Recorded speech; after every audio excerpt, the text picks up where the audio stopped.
What is up, warriors? Today's topic is about the 5 things that cannot be missing from your routine. What's a routine?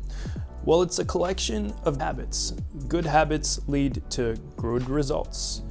Bad habits lead to bad results. It's kind of simple, right?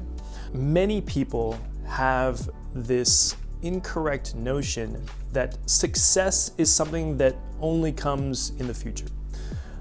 The big problem with this, however, is that we're never in our future. And if the only moment we experience success is far down the road, we just end up feeling incomplete every day. The real secret to success is achieving success in the here and now.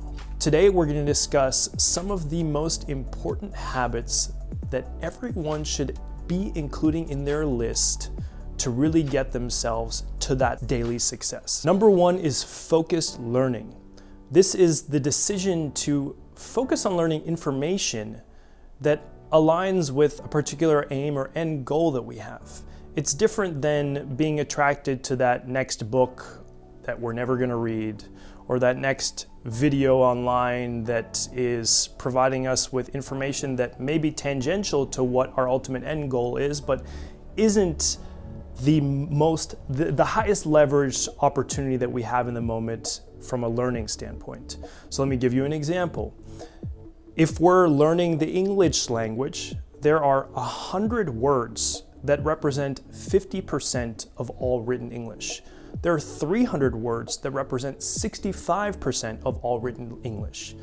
Focusing on these high frequency component of the language makes a lot more sense than taking a course that is going to introduce me to a wide range of material that I'm not going to have a practical use for.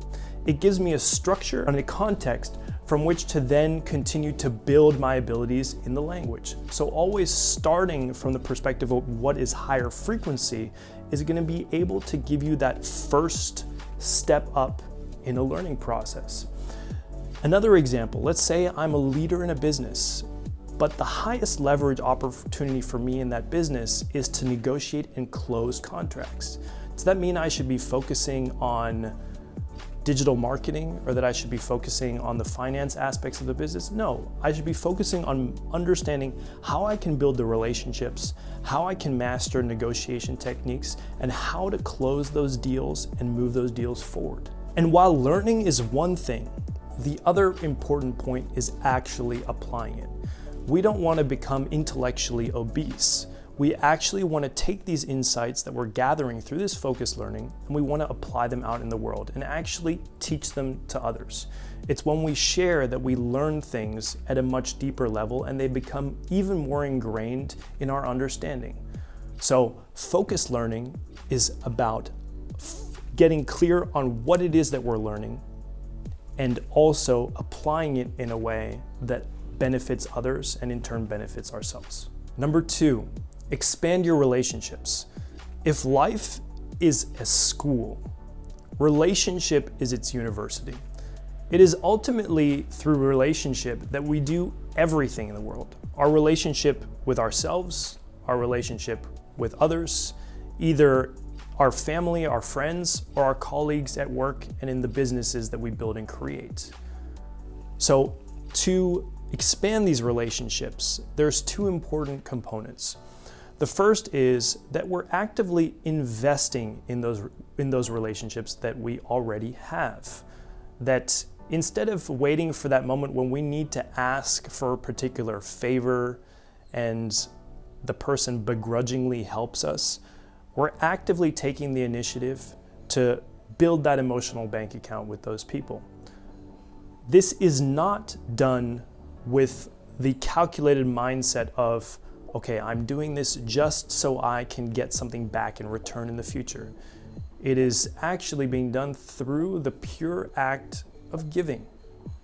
Just give to these relationships, and you'll be surprised what they return to you in ways that largely will be unexpected. The second part of expanding relationships is ensuring that you surround yourself with people who are gonna leave you feeling a little bit nervous, who actually test you in ways, who call you out when you're being wrong, who aren't afraid to tell you the truth, people who hold you to a higher standard.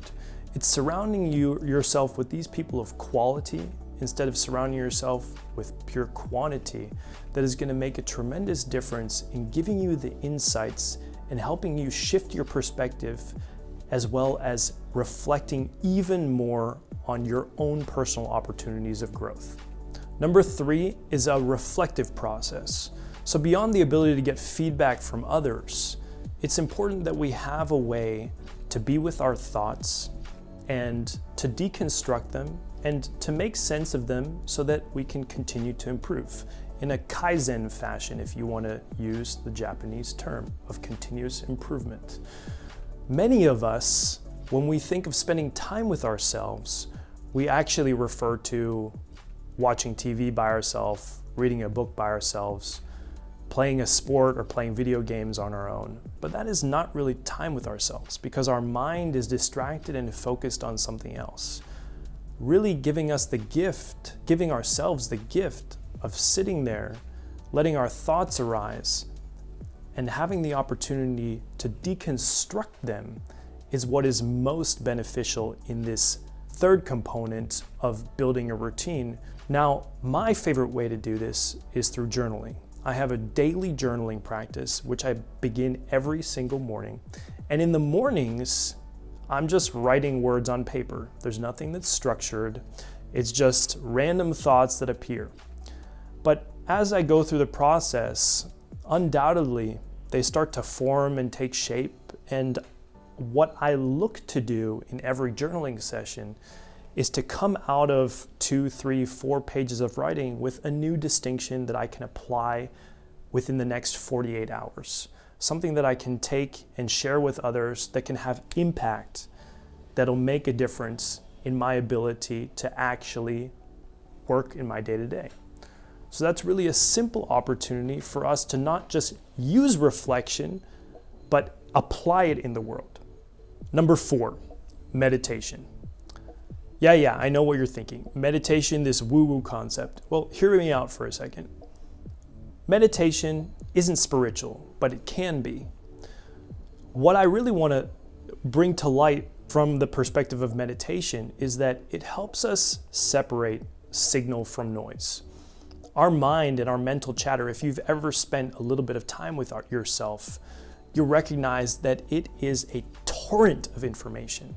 There is so much buzzing that is happening in our minds that we're not aware of, but the simple act of meditating helps us separate what is noise from the signal points that we actually want to be focusing on. This helps us give time in situations where, for example, we're under stress. The boss barges into the office, he says, "I need this right now." Or in your relationship, your girlfriend or boyfriend gets really angry about something and you're surprised by it. Practicing meditation helps us cultivate that space between stimulus and response, where we can create a meaning and a new point of reference in the situation to shape it the way that will be most effective to us, because that is transformative. Those seconds where you're present and can actually make the internal shift and have that awareness to not go into that knee-jerk reaction changes everything. And number 5, peak states. This is our ability to bring the very best of ourselves to every situation. Now, we can do this in a moment and we can do it in the long term. Let me explain both of them. From moment to moment, one of the most effective ways to get ourselves into a peak state is through our physicality and our bodies.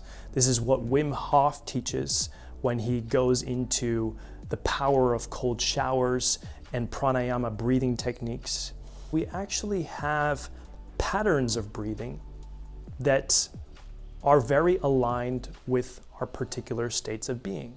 There's a different way that I'm going to breathe when I'm nervous, and there's a different way that I breathe when I'm relaxed and in control, not to mention shoulder, posture, and everything else that comes along with it. So that is how we can shift our state moment to moment.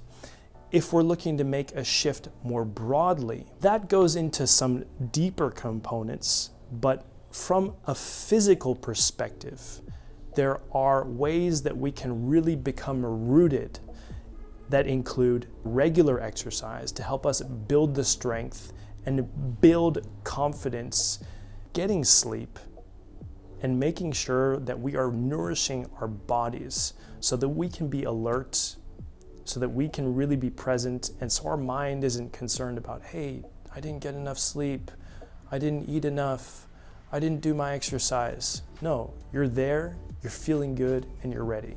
Cultivating a peak state is the last component. Now, what do you suggest as the sixth item? Leave it below in the comments. I love to hear from you guys, and I'll be responding below as well. Check you next time.